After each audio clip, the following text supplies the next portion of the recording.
কোনো ব্যক্তি যদি মাংস খাওয়ার জন্য কোরবানি করে তাহলে তার কোরবানি বৈধ হবে কি হবে না, আল্লাহর কাছে কবুল হবে কি হবে না? ব্রাদার ইসলাম, কোনো ব্যক্তি যদি শুধু মাংস খাওয়ার নিয়তে কোরবানি করে তাহলে সে ব্যক্তির কোরবানি জায়েজ হবে না, আল্লাহর কাছে কবুল হবে না। আল্লাহ রাব্বুল আলামিন আল কোরআনুল কারীমের মধ্যে বলেছেন, তোমাদের কোরবানির না মাংস আমার কাছে পৌঁছায়, না তোমাদের কোরবানির রক্ত আমার কাছে পৌঁছায়, কিন্তু হ্যাঁ, তোমাদের নিয়ত, তোমাদের তাকওয়া অবশ্যই আমার কাছে পৌঁছায়। এই জন্য আজিজানি গ্রামী, যদি কোনো ব্যক্তি কোরবানি করে মাংস খাওয়ার নিয়তে, গোশত খাওয়ার নিয়তে, তাহলে সে ব্যক্তির কোরবানি সঠিক হবে না, জায়েজ হবে না।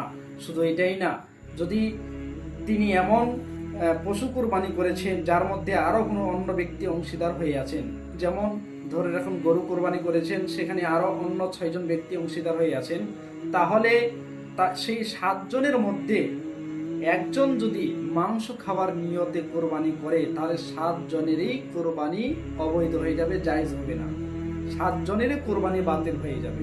ঠিক তেমন যদি পশু কিনা হয়েছে, 7 জন মিলে কিনেছে, আর ওই পশু কিনার মধ্যে কোনো ব্যক্তি হারাম টাকা লাগিয়েছে, তাহলে 7 জনেরই কোরবানি বাতিল হয়ে যাবে, জায়েজ হবে না।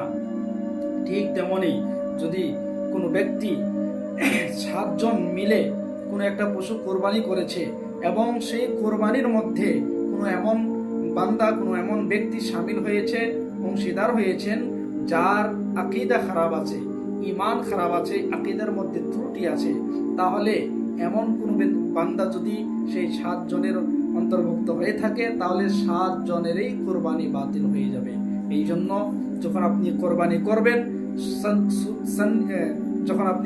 করবেন তাহলে সুন্নিদেরই সঙ্গে অংশীদার হয়ে করবেন, নাহলে আপনি একাকী করবেন, ছাগল দিবেন বা অন্য করে আপনি একাকী দিবেন। যদি অন্য কারোর সাথে মিলে এক পশুতে 7 জন বা 5 জন, জয়জন হোক, আপনি মিলে যদি করতে চাইছেন তাহলে অবশ্যই সুন্নিদের সঙ্গেই আপনি কোরবানি দিবেন। না হলে যদি আপনি এমন ব্যক্তির সাথে কোরবানি করেছেন যার আকীদা খারাপ আছে, আকীদার মধ্যে ত্রুটি আছে, তাহলে সে ব্যক্তির সাথে আপনি কোরবানি করলে তিনার সাথে 7 জনেরই কোরবানি বাতিল হয়ে যাবে।